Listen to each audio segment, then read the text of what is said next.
We have a huge new article that just dropped earlier today, and really interesting. I don't know if Yeah. anybody had the ability to read it yet or not, but this is round two of Yeah. Professor Len Sherman's scheme. I don't. I wouldn't call it scheme, but realizations, I'll say, of Uber and their operations when it comes to drivers, squeezing pay, when it comes to pay decreases, lack of transparency, a lot of things there, a lot of things that we've talked about on the show before, and a couple of different models there. So this is round two. Again, it's on Forbes. Link is going to be in the description below. So if you want to read the article in its entirety, then you can. We're going to break it down. We're going to talk a little bit about it. And it was titled, Will 2024 Be a Year of Reckoning for Uber Driver Relations? And Well, if he had titled this a little differently, because last one went viral. I'm not sure if this is going to go viral, but this is something that, by the way, I'm quoted in there, but I can't thank our community enough, because all the proof that we've been talking about for a month, Chris. Okay, EV shaving, surge shaving, boost shaving, all these things that we're talking about, how the base fare is being manipulated and, moved up and down if there is surge on a trip. All these things are in this article. And guess what, people? It is your screenshot. This article came to fruition because of you people, right? This is what we can do together. And I provided him with all the screenshots. And they're yours. They're not mine, not from my personal trips, but they're from you guys. And it's all over the article. Look, the article is a little bit too long, like it's a little TLDR. It's about 15 pages long. And if he had, titled this article, Chris, is Uber CEO going to get his $50 million bonus on the backs of the drivers? This would have gone crazy, right? So again, as we know, in anything, thumbnails and titles are important. That's why some videos do well, some don't. But we will talk about that. And I want to thank Len. I mean, Len was on our show 3 weeks ago, or 4 weeks ago, whenever it was, after his first article that went up and back down and went up. Now, unfortunately, Forbes articles sometimes could be behind a paywall. Let me explain to you how you guys can get away with reading the article. First of all, go copy and paste the URL. Then go to a website called archive.ph, Paul Harry, and paste the URL in the box. Click on it. I am sure this has been already put in there previously, and you will be able to get around the paywall and read the article. It's long, but it had to be long because there is so much that's wrong, Chris. It had to be long. yeah.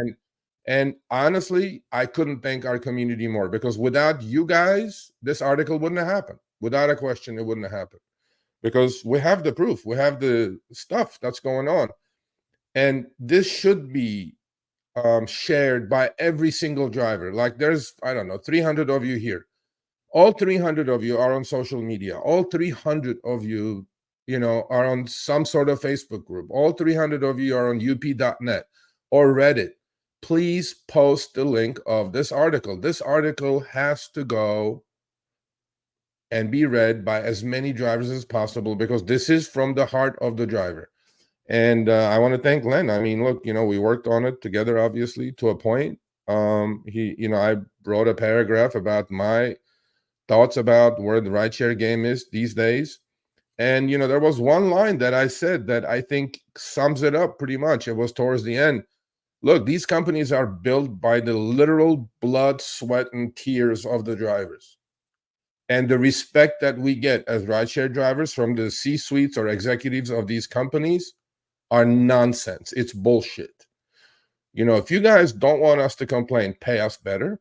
And it's everything in the article. I mean, I think he did an amazing job with the article. Is there a part 3? I'm not sure. But I think allow this, this one to get digested. But again, please share it. And I told you how to jump over the paywall situation. And I thank the community. I mean, I appreciate it, and that's why keep him coming. Sergio at the RideShareGuy.com. And here's one of the, screenshots. These are our trips that you guys have sent me, how they lower base fare and how the rebalancing actually is not actually rebalancing. Okay. Because they sold this as rebalancing, Chris. There's no rebalancing. Long trips are getting cut by 20-30%. Short trips are about the same. I mean, I did trips this weekend. It's a cut even on the short trips, and medium trips are a cut of 10%, 12%. So if I'm getting cut on all these three, you can't, as a company, Uber, come and tell me this is rebalancing, because for the last 6-7 years, every time I heard, easy to understand, rebalancing, consistency of earnings, I run the other way because it's a rate cut. It's been a rate cut. So to me, proof is in the pudding, and I don't know. Let's see if last one. Remember, Uber came up with a rebuttal the next day. Yeah. Let's see if they come up with this one, because there isn't much to say about this. This is reality. Everything has changed. The game has changed since upfront fares, Yep. and so yeah. So I'll let Chris do the rest of it. Yeah, and I mean, a couple of things we've talked about quite extensively on the show throughout the 2 years of doing the show almost. But I mean, the big thing was that you alluded to was talking about the rebalancing. Now, prior to this massive little change when it came to your minimum fare, what was your minimum fare before the last couple of weeks? What was it?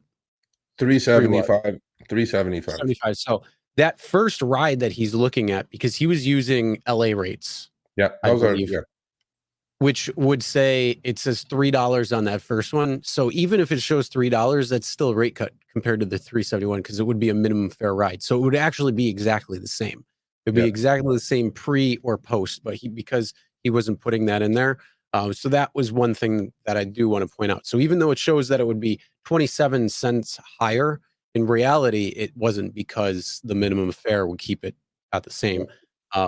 But then talking about the medium one was $1.19 difference lower under upfront fares versus that the old time and distance, and then the long trip was $14.98, so almost $15 right there has completely gone away.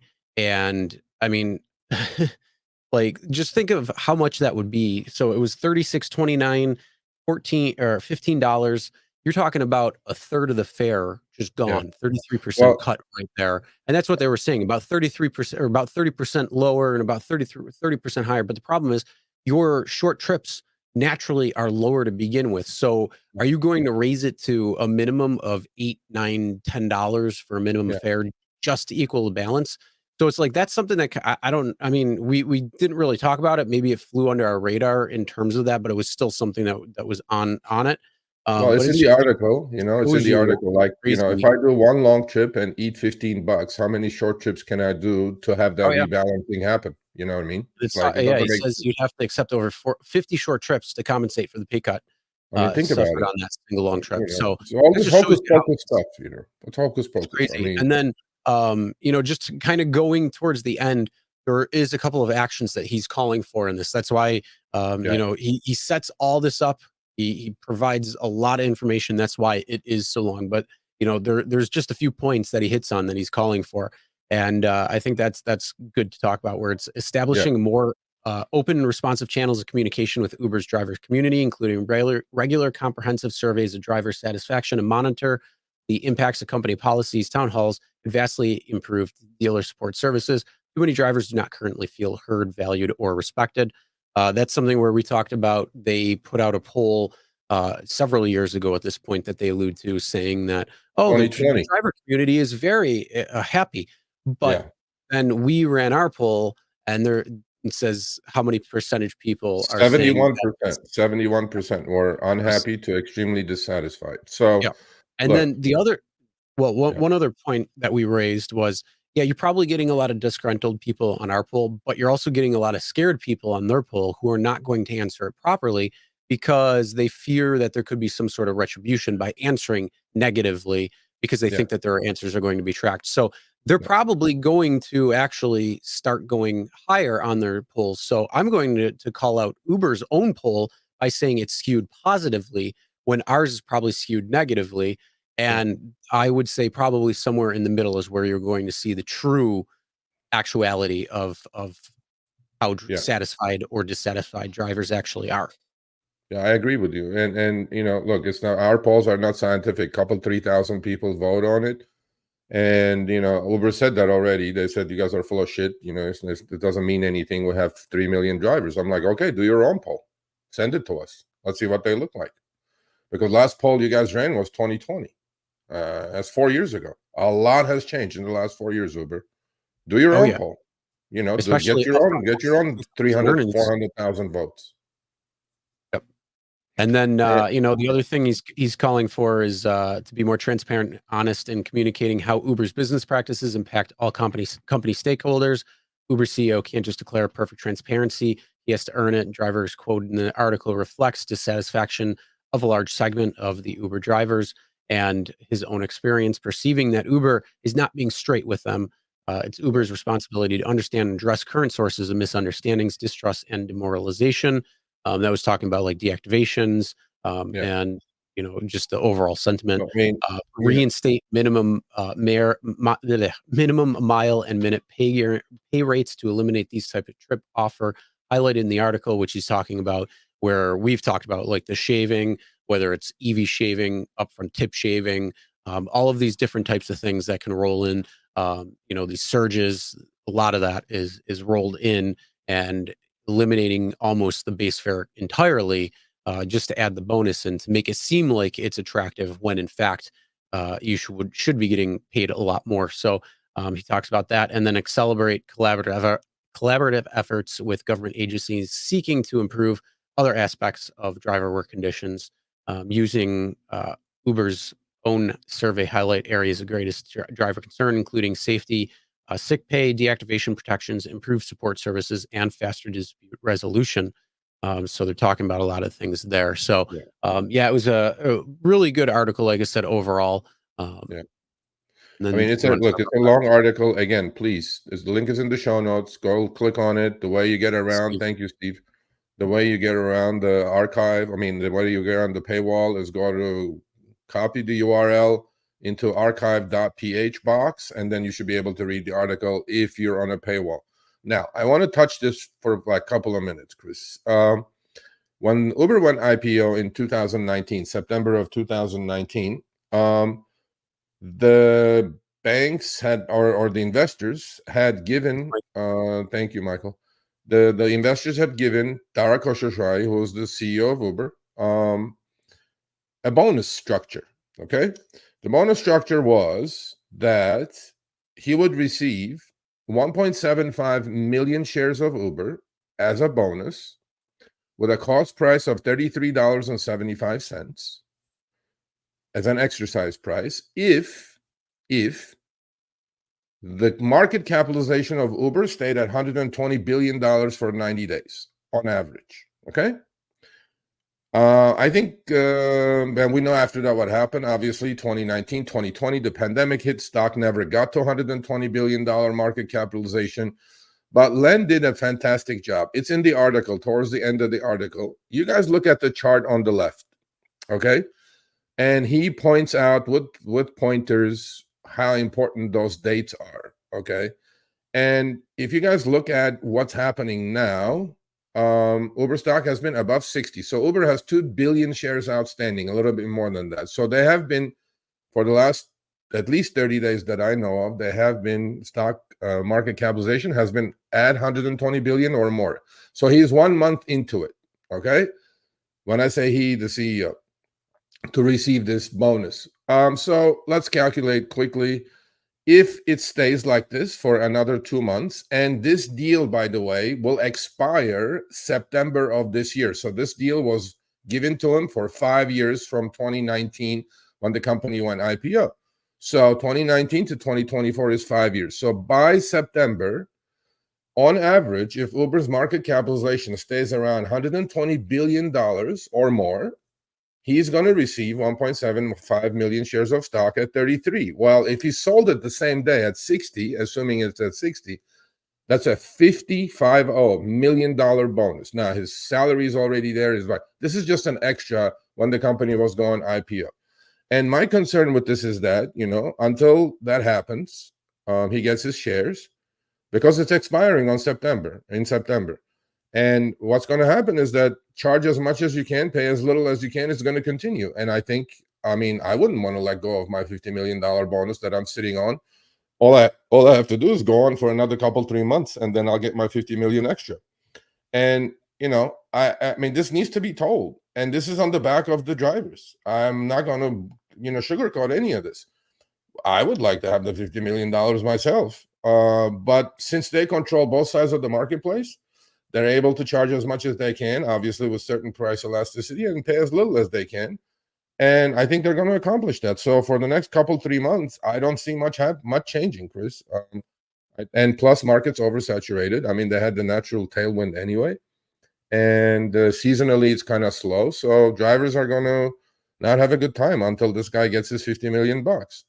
And that's it. And is there a direct correlation? Yeah, because if you guys look at the chart, on to the right of the chart, Uber stock bottomed at $21 a share when upfront fares came around, which was right about September of 2022. And since then, stock has done nothing but go up. And Len's previous article proved that upfront fares has been a rate cut. And I'm saying it is a rate cut. So go read that article as well. And along the way, rate cuts are happening, and Uber stock keeps going higher. And I don't see much changing over the next few months until May. I only know, by the way, of this package that he has. I'm sure there are other executives who have option packages as well, and they're going to get it, and they're going to hold the stock where it's at 120 billion market cap to get it. So there you go. That's my opinion on that. Yep. Pretty coinciding of the last few months, and all of a sudden it's starting to get right up there. Especially right after, you see that widespread U.S. rollout of upfront pay, and it kind of stays there until you start seeing some pay cuts, and then all of a sudden more pay cuts, and look where the stock price is right now. So, yeah. Well, the more pay cuts, the more pay cuts the drivers are getting, the higher the stock is going. Well, yeah. I mean, obviously, if I have to pay less while I'm collecting more, of course, there's more profit that's going to be involved, and what does that directly tie to? So, I mean, couple that with any possible hike, or instead of Fed hikes, if they start decreasing things, that's even going to help them out more. So that's a good question, Sergio. How can you have a rate cut when we don't know what the rate is? To similar trips that you compare before the look. This is not, by the way, this is not a rocket science. The way Professor Sherman did it in the article. He compared LA rates to what is being offered under upfront fares. All of you in all your cities, there's how many people, 400 people here. All of you should know what your rate card was before upfront fares. Mine in Los Angeles for 3 years before upfront fares was 60 cents a mile and 21 cents a minute. In fact, we talked about this with Chris on an episode. We put up a whole bunch of cities with the rate cards. Remember, Chris? And we were shocked that some of them were under the IRS mileage deduction, like LA, right?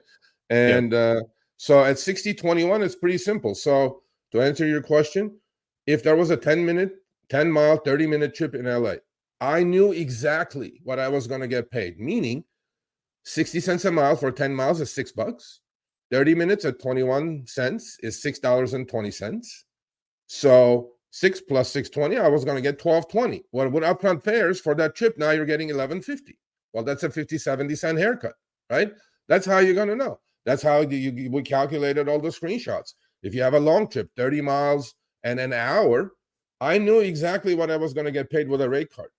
And you can compare it, right? You can compare a trip you receive right now while you're sitting in the car, 10-mile, half-hour trip, and dig out your rate cards previous to upfront fares, and you can figure out if you're getting a rate card or not. That's how you figure it out. Yeah, and if you want to search for it, there was Reddit. I think that's where we got ours from when we were doing that. Just basically do a Google search that says Uber rates or Lyft rates in your area, and I think it was one of the first few when it came to a Reddit post. I think it was like within the first 3. So you can check those out. It's still going to be up there because it's a few years old, but it was pretty accurate in terms of how updated it was. So That's where you'd be able to compare your particular market from. And then Lyft, on the other hand, they still have the rate card in their Okay. app. So I don't know. whether you choose to believe it or not, they still have the rate card there. So if you're Yeah, driving Lyft, I you don't can know actually go in there and see your particular rate card. And Uber was usually within a few cents, Yeah. not too much different Am when I, it came to it. yeah, Lyft rate card right now in LA that they're showing on my app, which they shouldn't be because there is no rate card according to upfront fares, is 80 cents a mile and 13 cents a minute. Okay. And Uber's was 60 cents a mile and 21 cents a minute before upfront fares. And that's why it's so easy to figure out if you're doing a long trip, how badly you're getting screwed under upfront fares. You're getting 20-30% haircut. I mean, all you I have to think do is take I the think you times, know what you we know, need to do? I think it's what we not that need to hard. do, because we have that chart, I think what we Yeah. have to do is we gotta say, "How bad are we getting screwed?" And have a new little segment that comes out. Not just couple it with cash or trash and then say, "All right, how bad are we getting, bent over?" And go through the differences You can between do it. what we're getting paid on upfront fares versus the rate card in that particular area. So, Yeah. as long as we can find that area, depending on what Well, it you is, don't 'cause have to sometimes you look. have a I couple of mean, streets Chris, you're you like, don't even have to drive. You don't even have to drive, right? Just go out there, turn your phone on, take screenshots Yep. of pings, and then convert it to your rate card that you had before upfront fares, and you'll know how much Oh, yeah. less you're going to get paid for this exact same trip. I'm like, it's very simple to do. So, But I think, we should have some crowdsourcing where guys and gals, go out and do that. Send us what it is comparative to what your yeah, old historic rate card would be in your area. How much are you getting paid? Is it over? Is it under? By yeah. how much? And We love we'd like to see spreadsheets. that. So Okay. I have a Yeah. feeling that we're going to see a lot of them going under what we used to get paid with a rate card comparatively. So yeah, send it to Sergio, and maybe we'll send we'll start Don't highlighting send it some like of those. blank like that. I'm not going to do the spreadsheet. Do your own spreadsheet. Send me the spreadsheet, and I'll put it up. But I have Yeah, my look. I've done this a million times. It's really not that hard. Just put 60-21, which was my rate, and then when you finish the trip, just look at the time and distance because that's period 3. That's what you're getting paid for. You're not getting paid to go on period 2 to pick up the passenger anyway. So that doesn't include. It's not included in there. It's pretty simple. 60-21 in LA and or 80-12 or 80-13 on Lyft and do yeah, it. and then add additional bonuses. Don't combine it into one. So if you see a plus 15 surge, don't roll it into the total price. Roll it on top of what you would have gotten paid, because Oh, you'll absolutely. see That's in the a huge article thing too. there. That's in the Yep. article. Hmm. Because like, you know what else is in the article? Mr. Gambit, are you here? Yeah, you're here. Your $1 base fare screenshot is in the article. It's in Forbes. So you made it to the big time, Mr. Gambit. Uh And I believe what I saw was it was a 4 mile trip. So if you yep. break it down, that's 25 cents per mile Yeah, that you they're got paid paying, 20, that they're but compensating because of that. there was a $20 pickup fee and a surge. So for 4 miles, look, on that situation, the passenger was charged 40. This is all in the article. Please go check it out. Passenger paid $40 for 4 miles, Chris. That's $10 a mile. Whew, and you Okay. got paid Cabs 25 cabs charge cents. 275 a mile. Yeah. There's And definitely Mr. a little pricing problem there when it comes to, Yeah, but well, a little bit, yeah. it And also but breaks Mr. down the Gambit, algorithms too. Mr. That's Gambit came exactly out what like it a does. It breaks gangster. down both algos. What? Yeah, I mean, he came out good. He made 23 and change on that trip, right? A good, great trip for him.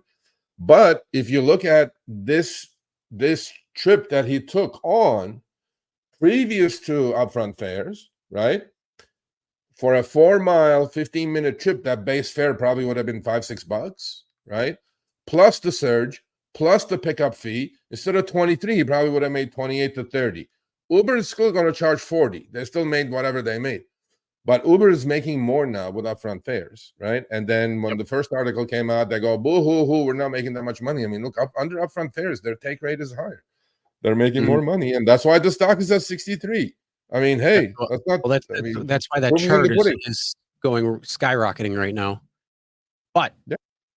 I think the big thing is it looks doom and gloom right now, looking at it from this point, and, seeing these charts and knowing that $50 million bonus is on the line, for, Yeah. just a couple more months, and if you don't hit it, you're losing some. So I think the question, though, that we need to talk about is, what can drivers do in order to kind of offset things like this, or what can we look forward to, or what can we look at?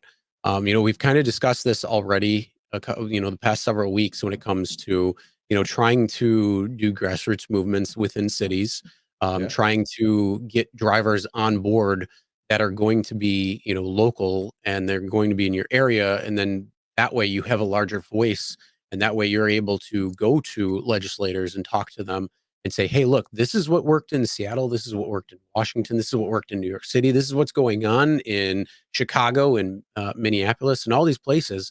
And this is, what we're trying to fight for. This is what we're looking at. And, you do that grassroots movement, and then you can start seeing certain changes and bringing it back where you can have that comprehensive pay structure that Dan was talking about earlier today when it comes Yeah. to that. And I think that's something that we can really work on, um, bringing all that. But Yeah. what were you No, about to I say? agree. I agree with all these suggestions. Control expenses. Don't go out there and buy a new car to do rideshare. Don't be nuts. Okay. Yeah. I mean, look, even if you're buying gas at 10 cents cheaper, that's variable cost. It's going to make a difference in your bottom line. You have to really pinch your pennies now, because the orders I was getting this weekend when I was driving is ridiculous. I mean, but ultimately, look, it's a wonderful article. I want to thank Len for doing us driver community a great favor. Another one. It's long, but it's worthwhile. Just take out a little popcorn and pop a beer and read it. It'll take you at least 10, 12 probably minutes to read it. All your screenshots, people. I'm telling you, this article's look, you all are in Forbes. I don't care. I get quoted enough in all these bullshit things and articles and magazines. It's not about me. You all are made, you made this happen. I mean, without your screenshots, we couldn't put this article together. And over the last year and a half, we're doing Show Me the Money. I mean, I'm humbled. I mean, without you guys, this wouldn't have happened. So, and Len just put voice behind all of your concerns, and let's thank him. Hopefully, down the road, we'll have him on again. But yeah, it's a great article. Link in the show notes. Please go read it, and please share it. This must be read by everybody. And it may be read by a legislature. It may be read by a class action attorney. I mean, look, there are a lot of things wrong with the system that we have. And I think we need to fight together, and we can make it happen. And our voices are getting louder. I mean, think, Chris, year and a half ago, driver screenshots in a Forbes article. How's that? Not going to happen, Mhm. So I mean, it is happening. So let's keep going. All right, Creekside. Couple of things here. First off, keep emailing, Keep send emailing. letters too, Yeah. because the squeaky wheel gets the grease. We've seen that timeless or time and time again. So keep doing it. And then the other thing is go to drivers in your area, go to the Yeah. airport queue, go to 100%. where drivers are hanging out, talk to them, have them Yeah. send the same type of email, the same type of letter. That's Yeah. the way that people are going to start seeing it more and more. I mean, it may seem like it's a losing battle if it's just you, but if you start getting two people, if you get three people, if you get 10 people, 15 people, all sending the same to the same people, now they're going to have to start looking at it. Now they're going to have to start realizing, oh, this is something that people are going to. Why do you think a lot of these activist groups are getting the play that they get? And they may have 50 to 100 people. Why? Yeah. Because they have 50 or 100 that are doing thousands upon thousands of emails and all of these different things that are going on, whether it's letters or phone calls or whatever. They're making them listen by doing something like that. So that's really kind of what you have to do in order to make some of these people listen, because you're probably getting inundated with a lot of other stuff as well too. It's not just you emailing or calling. So that's why you got to keep doing it. So then when they do see it, they're going to, it's going to continue in their head. But then when they start seeing it from other people that are in your area as well too, then they're going to start looking at it more. So those types of things are what you need to do. Other drivers don't want to hear, William. You know what? Here's the thing. It's the way you approach them. You got to come up with a certain approach that's going to um, work. And if you approach them in approach A and B and C, and you don't get anywhere, you got to start trying approach D, E, and F. Who knows? Maybe it's going to take M, approach M before you actually get somebody. And it's Yeah. just Well, I turning over mean, the cards, it's just turning over the rocks, because you're going to find people who are going to be disgruntled. And all you have to do is yeah. find. I mean, one of the biggest things is pain. Most people react to pain, and especially when it comes to money. I mean, the biggest thing is you could go up to somebody at the airport and say, "Hey, are you kind of getting sick and tired of what people are or what we're getting paid? Inflation's going up, all of this thing." I mean, or talk to them as a conversation, kind of feel them out, find their pain. Once you find their pain, it's probably going to come down to pay. It's probably going to be coming down to having to work too much, those types of things. Once you get that, that's how they're going to be a lot more receptive of what you're trying to talk and what you're trying to do. A lot of the times, yeah, they might try to just, shut you out, but it's also the approach that you're taking. It's Yeah. kind of like a sales position. You gotta try to I mean, persuade them, but you have to find out what their need is and then fulfill that need in order no, to be able but to. Chris, how did they do it in Seattle? It started with a grassroots movement. How did Yeah, they do it? How are they doing it now in Chicago? How are they doing it in Minneapolis now? Look, we're going to have these people on next week. We had the Seattle people on about 6, 8 months ago. We asked them, how do you do? Give us your playbook so we can do it in different cities. Malda, Minnesota Uber and Lyft Drivers Association President Eid Ali is going to be on the show. We will ask them, what is your playbook? So let's just attack the city by city, applying their playbook because they're having success. If it's having success in Minneapolis, if it has success in New York City, if it's having, and all you have to do also, you have to understand that you have to make these legislatures understand a city council is a small group of people, few thousand votes. And if a lot of rideshare drivers are in the city council people's constituencies, you have to make them understand we can kick you out of office. We don't need a national election to get you kicked out of office. And we're going to put as rideshare drivers, like they're doing now in Minneapolis. You guys will hear next week. They're putting friendly city councilor in the city council to pass their own ordinance. Yes, it's a fight, but I can't do it. Chris can't do it on our own. But as a community, we can do it. You gotta be the leader in your community. You gotta approach drivers. You gotta approach legislatures untiringly. You gotta keep at it, keep at it, keep at it. yep. Otherwise, And they're then going to bend us over. They're bending us over now. I mean, I don't like and getting and bent over. another thing, if they're not listening, if they're not paying attention, run against them. Yeah. Nobody said you can't. Or You support can. people who are friendly to our cause and support those people. Yeah. So, So I mean, there are a lot of options. It's just a lot of people will not do it. Reality is persistence. you will not do Persistence. it. We're huh? Yeah. Persistence. You got to be Yeah. persistent. Yeah. And unfortunately the reality is most people, if I told everybody here, 300 and something people watching right now, go to your local airport, start talking to drivers, make that grassroots movement. I guarantee you 95% of you will not take a step. Yeah. Why? I don't know. Are you pissed off enough or no? The Yeah. reality is clearly you're not, because if you were, you would actually go out and do something. That's Yeah. the reality of it. You're Yeah. not feeling enough pain. Yeah. You I want mean, change? Or do you want to get shitted on all day long, all the time, every time you see a ride request coming in that's complete garbage, and you still take it because of whatever reason? yeah. No, I Get think out there, get your pain, man. yeah, city by city, complaining is not going to do shit. City by No, city, state by state, and all we want to do is have a seat at the table because these people will come to the table, and when they're forced, and the only time they do it is when they're forced. They were forced in Seattle. They're going to be forced in Minneapolis. Freaky They're life, going to be that's an forced. excuse. That's an You know, excuse. That's yeah. bullshit. That's an What's excuse. that? You're talking about the corruption. Come on. I mean, they did it in Seattle. They did it in Washington. They did it in New York. They're doing it in other places. Yeah, there's a lot that's stacked up against you. But the reality is, you need to get out there. You need to do something. And you know what? The people who say, I'm not taking no for an answer, are the ones who are going to be successful. Yeah. Yeah, you got to be persistent, Got to and stop taking look, shit. if you want to look, I mean, if you're doing rideshare for 8 months, yeah, you're probably not. But if you're going to do rideshare for a while and you want to live with these conditions of $2.73 minimum fare trips in LA, I can't do anything in LA and California. I wish I could. Well, I have Prop 22, but we'll see what happens there. But I'm willing to support each and every one of you. If you guys go to your counselors, if you guys put a group together, we'll do Zoom calls. We'll talk about it. We'll have a game plan. We'll give you the playbook. But you guys need to do some legwork on your own. You can't just say, well, Serge, come on, let's do it. I'm like, yeah, but I'm not in Chicago. I'm not in, wherever that you guys want to. Like, I had a wonderful email today from Georgia. The guy goes, you guys have a massive platform. You guys should do a national union, blah, blah.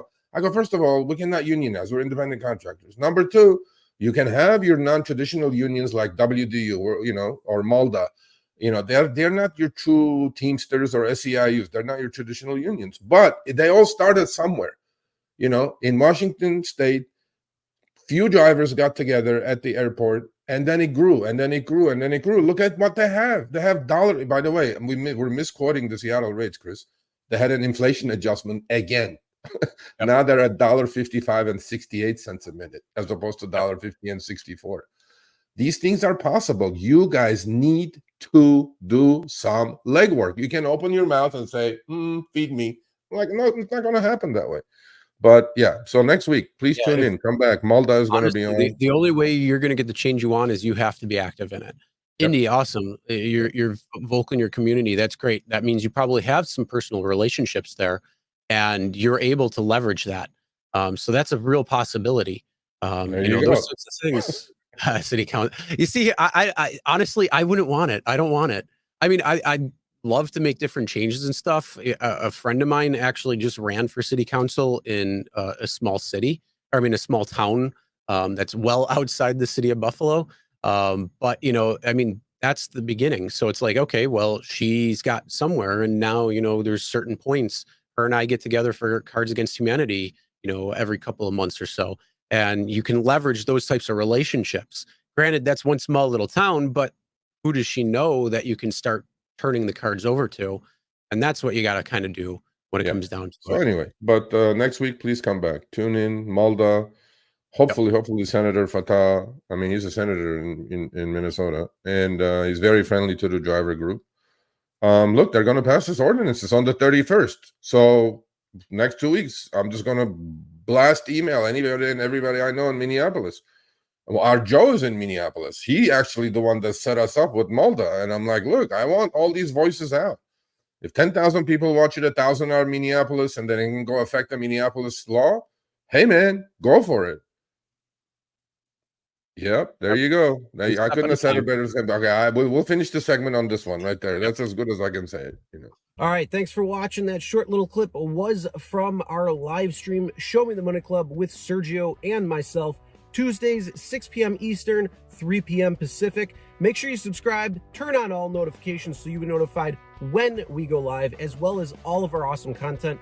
Make sure to check out this video right here, which will take you to the entire live stream, or check out this video right there. All right, drive smart, everyone.